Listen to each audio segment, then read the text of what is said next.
I'm Gloria Allred, and you're watching GVTV News. Thanks, Gloria, and I'm Randy Hansen. In world news headlines today, Iran blamed after blast to target Israeli diplomats in Georgia and India. And a report says Israeli Secret Service tied to assassinations of Iranian scientists.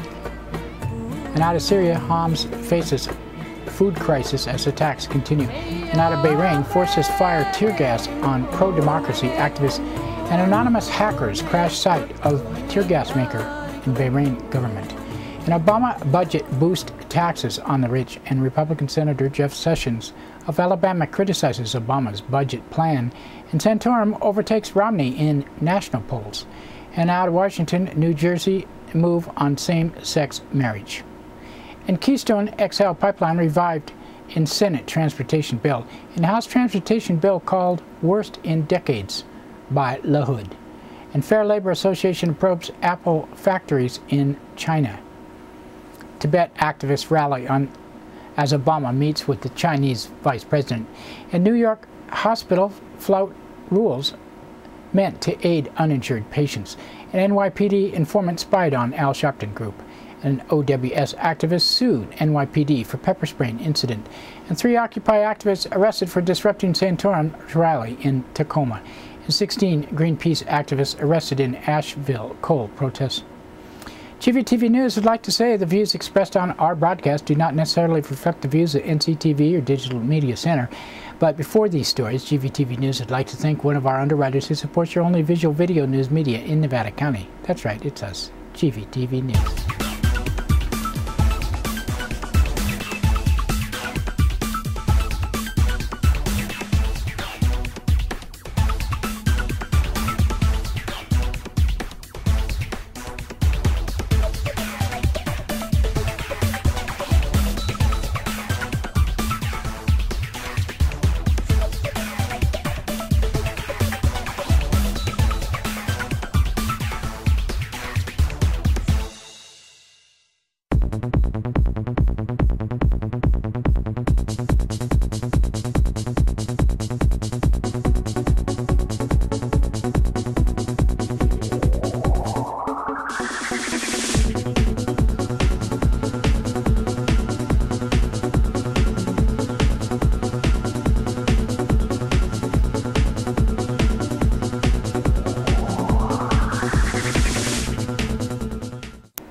In today's first world news story, Israeli officials are blaming Iran after Israeli diplomats were targeted in nearly simultaneous bombings in India and former Soviet state of Georgia. 4 people were injured in India, including the wife of an Israeli embassy defense attaché, and a bomb in Georgia was disarmed after it was discovered on a vehicle parked at an Israeli embassy.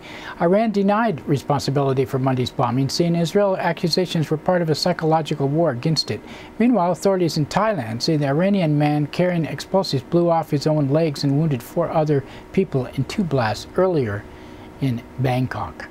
And Iran has accused Israel of being behind the recent assassinations of 5 Iranian nuclear scientists inside Iran.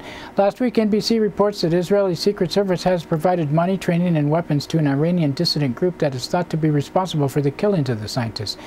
An Iranian official said Mossad, the Israeli Secret Service, trained the group in the use of motorcycles to attach small magnetic bombs to cars as well as buildings, and replica of an Iranian scientist's home for a group to use in training.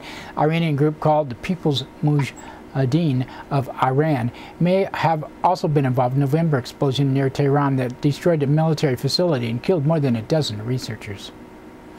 Syrian government forces are reportedly attacked opponents of President Bashar al-Assad on several fronts, sending residents fleeing from one town near the capital of the bombarded city of Homs For the 11th day in running, citizens of Homs are facing a humanitarian crisis. Food and fuel is scarce, and most shops shut due to the relentless shelling and rocket fire. United Nations Commissioner for Human Rights Navi Pillay said Assad has been emboldened by what she described as the Security Council's failure to agree on a collective action, and said, "I am particularly appalled at the ongoing onslaught in Homs since 3rd of February and further escalation of its assault. The government has used tanks, mortars, rockets, artillery, and pummeled the city of Homs. According to credible accounts, the Syrian army has shelled densely populated neighborhoods in Homs in what appears to be indiscriminate attacks on civilian areas." Security forces in Bahrain have fired tear gas in an attempt to prevent demonstrators from gathering in the Pearl roundabout to mark the first anniversary of the start of the pro-democracy protests.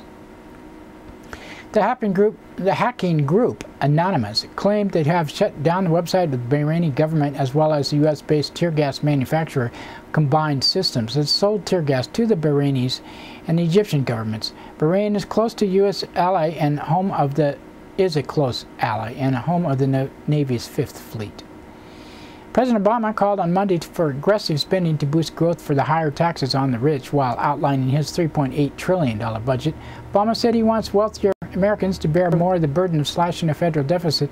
He said, "We don't need to be providing additional tax cuts for folks who are doing really, really well. But we want to keep these tax cuts to the wealthiest Americans, or do we want to keep investing in everything else? Education, clean energy, strong military, care for our veterans. We can't do both. We can't afford it." Some people around, they say, well, the president is engaging in class warfare. That's not class warfare. That's common sense. Senator Jeff Sessions, under pronouncements that we're hearing from the White House, this budget reduces our deficit by $4 trillion. This is absolutely untrue. It doesn't reduce the deficit at all, virtually. And then he was a Republican that made that statement. In campaign news, Rick Santorum has overtaken Mitt Romney as pair at national polls for the first time. Meanwhile, the National Review and prominent conservative Republican has called for Newt Gingrich to quit the race and endorse Santorum. And the New Jersey State Senate voted in favor of a same-sex marriage bill on Monday. The bill is expected to reach the New Jersey State Assembly on Thursday, but Governor Christie has vowed to veto it. Meanwhile, Washington has became the 7th state to legalize same-sex marriage after Governor Chris Gregory signed a measure in law Monday. Opponents have been filed a referendum challenging the law. If opponents collect more than 120,000 signatures by June 6th, the law would be put on hold pending a November vote. And Senate Republicans are trying again to revive the proposed Keystone XL tar sands oil pipeline. On Monday, Senate Republicans introduced an amendment to a federal transportation bill that would speed the construction and operation of the controversial pipeline. In response, more than 600,000 people signed an online petition in a matter of hours on Monday opposing the pipeline. Republican leaders in the House are facing criticism to their version of the transportation bill. The House bill would allow oil and gas drilling in the U.S. coastal waters and eliminates a decades-long agreement guaranteeing mass transit a 1/5 share of fuel taxes and other fees. In an interview with Politico earlier this month, Transportation Secretary Ray LaHood called the House measure the worst transportation bill he had seen in decades, while the New York Times editorial board called the bill uniquely terrible.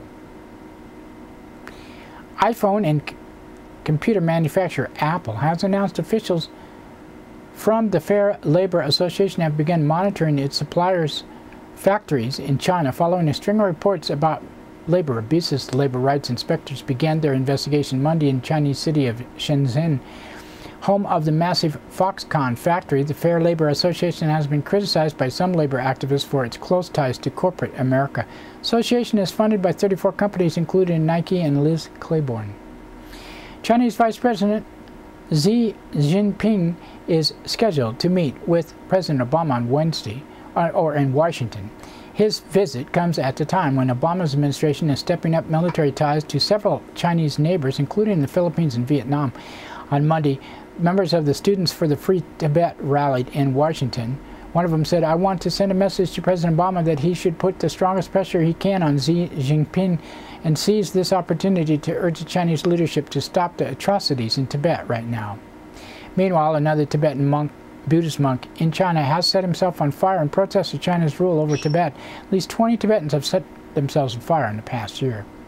Plus, the Chinese soldiers have been shooting a lot of the women. Terrible thing. Study has found most New York medical centers are violating rules meant to help patients who cannot afford health care. The state indigent care pool billions each year to help patients without insurance pay medical costs. A study in the Community Service Society found 2/3 of hospitals whose aid applications were studied either violate the law, fail to comply with state guidelines, or create additional barriers to assistance. Despite receiving a combined total of more than $463 million in the program in 2010, some hospitals do not provide financial aid applicants. The New York Times detailed the story in one uninsured patient who was sued by the hospital after she amassed $88,000 in hospital bills. Hospital received more than $50 million that year to help care for uninsured patients. And secret New York City police documents have revealed a confidential police informant spied on Reverend Al Sharpton's National Action Network as the group was meeting to discuss protests against the police killing of Sean Bell. Informant attended a meeting held by the group in 2008 after the 3 detectives were acquitted for killing Bell, who died in the morning of his wedding in 2006 when police fired 50 shots. Police document shows the informant gave police a description of protest plans and names of people involved. And a pair of Occupy Wall Street protesters have sued New York Police Department Deputy Inspector Anthony Bologna for pepper spraying them in the face during a protest in September in Manhattan. Lawsuit states Anthony Bologna maced the plaintiffs as they were exercising their constitutionally protected rights, including freedom of speech, freedom of assembly. The 2 protesters, Chelsea Elliott and Jean Mansfield, were captured on videotape being pepper sprayed while surrounded by police netting. And 3 Occupy protesters were arrested in Tacoma, Washington, Monday night after they disrupted a campaign rally for Rick Santorum. Republican presidential candidate responded by describing Occupy protesters as a radical element that represents true intolerance. In environmental news, 16 Greenpeace activists were arrested Monday for protesting at a coal plant in Asheville, North Carolina. Protesters latched themselves to equipment and even scaled a 400-foot smokestack. And that's it today for our World News. Now we'd like to thank one of our underwriters who supports your only visual video news media in Nevada County. You guessed it, it's us. GVTV News.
There's something happening here, but what it is ain't exactly clear.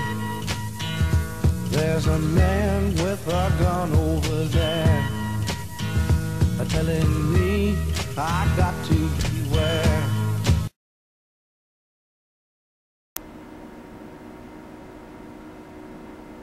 That's right, it's time for the police blotter. Pictures in the blotter are not from these actual events, but used for visual aid only.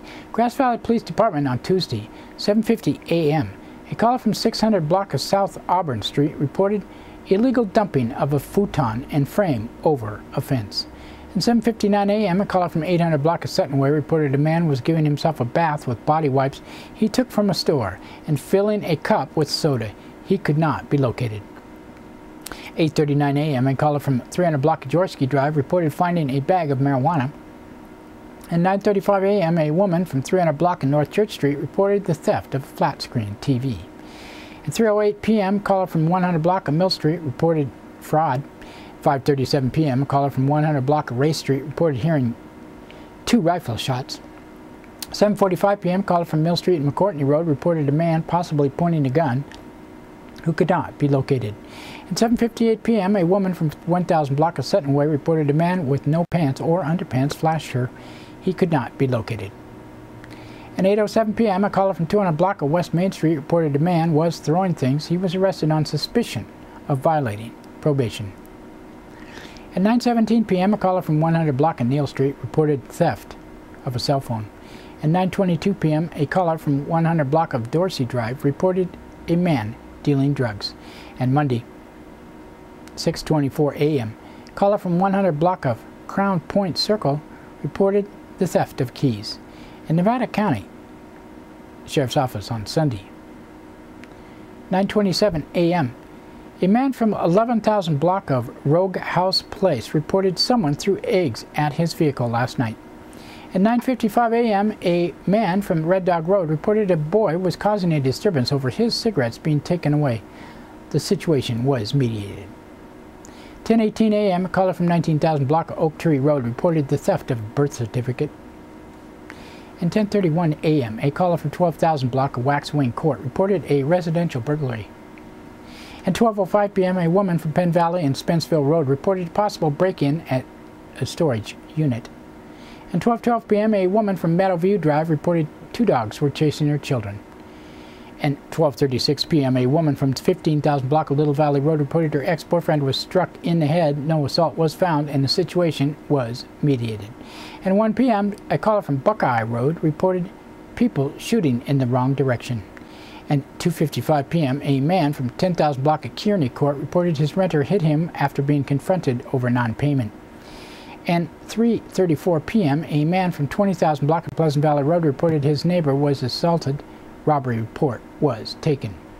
And 3:51 p.m. caller from Chicago Park Powerhouse reported multiple locks had been broken and people are firing an Uzi. And 4:03 p.m. a woman from New Bet and Johnson Roads reported hearing gunshots which were hitting her roof. At 5:51 p.m. a very drunk woman from the 15,000 block of Little Valley Road reported she wanted someone evicted from her house. 7:28 p.m. she called to report someone was creeping around her house. 8:20 p.m. she reported someone was robbing her above her home. She was admonished for misusing 911. 7:50 p.m. caller from 20,000 block of Castle Loma Drive reported the theft of a pressure washer. And 8:16 p.m. a woman from 16,000 block of David Way reported a burglary with the door kicked in. Nothing was taken.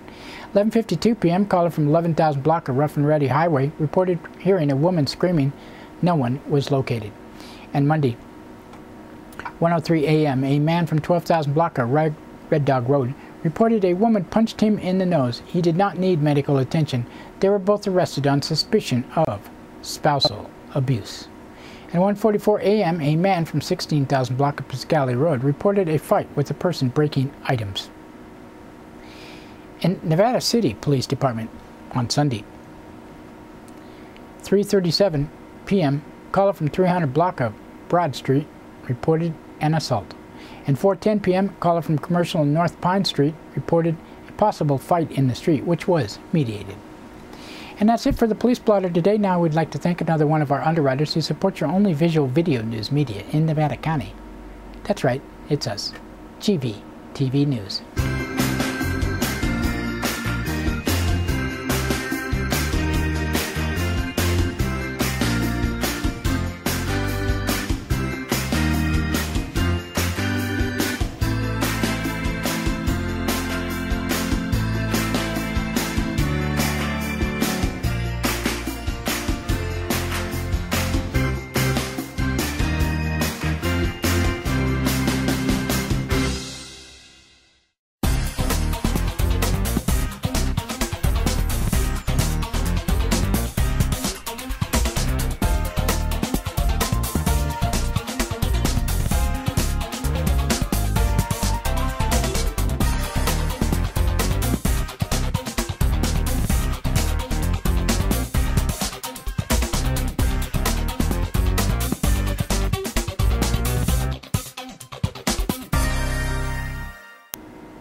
In local news headlines, Alta Sierra target of attempted break-in. The market there. Community comes together to rescue puppies, and Grass Valley Paving Project earns accolades. In today's first local story, written by Liz Keller out of the Union, the owner of the Alta Sierra Market is hoping that witnesses will come forward in a bizarre attempted break-in Sunday night. Between the time the market on Alta Sierra Drive closed at 10 p.m. and reopened at 6 a.m. Monday, someone tried to ram through the back wall of the store. There are no witnesses, said store owner Paul Bangu. We're unsure when it happened. A long gash at the bottom of the wall now runs from the corner of the door leading into the cooler space, but the would-be burglars did not make it inside. That's because a large shelving unit full of bottles and cans was on the opposite side of the wall and tipped over on impact, wedging inside the space and making it impossible for anyone to get inside, said employee Ken Singh. The lock on the adjacent door was clearly been tampered with as well. Singh opened the store at 6 a.m. but did not see the damage because he had parked at the front of the store. Second employee who came in later was the first to spot the gaping hole in the wall. Anyone with information is encouraged to call Nevada County Sheriff's Office at 265-1471. That's 265-1471. A Good Samaritan, local veterinarian, and several animal rescue groups teamed up recently to rescue 3 starving puppies, but now the community is being asked to step up as well. On the afternoon of February 3rd, PG&E workers were traveling down Highway 20 near Mooney Flat Road when he saw a brown puppy stumble onto the roadway, stopping traffic. He got out to retrieve the dog and noticed 2 more puppies on the side of the road. He quickly grabbed the dogs and called his wife, who told him to take them to Sammy's friends. The shelter staff realized 3 small puppies were obviously in the end stages of starvation. Their bellies were swollen the size of cantaloupes in their tiny 8-week-old frames. Their eyes were vacant as if they had given up, their ribs and backbones jutting through the dull fur. The 3 dogs were taken immediately to Pine Creek Vet Hospital, where a doctor and his staff instantly started treating them. While staff was attending to them, the shelter volunteer that delivered them asked a vet tech to help name them, giving them a real identity. They became Hope, Faith, and Angel. Faith was the hero who stumbled onto Highway 20 and stopped traffic, giving herself and her sisters a fighting chance. It was a week since the puppies were rescued. It's been a week. Angel has come the furthest, is now acting like a typical puppy, climbing over a 3-foot barrier, eating heartily. After 4 days in vet care, she went to foster care along with Hope. Hope was losing ground and had quit eating. More tests had to be taken to try to diagnose her problem. She was starting to eat again and needs additional vet care to help tabs on her platelet count, which is severely low. Faith would not eat at her vet clinic, so a shelter volunteer took her home after treating her to a 4-time-a-day buffet. Faith has decided she loves chicken and Greek yogurt and gaining a bit of weight and learning to play ball. Needless to say, the 3 little puppies ran up quite a bill at the Pine Creek Vet Clinic. Any donations, big or small, will help their mounting expenses. Donations can be directed to Sammy's Friends, Highway 20 Pups. The address is 14647 McCourtney Road, 95949.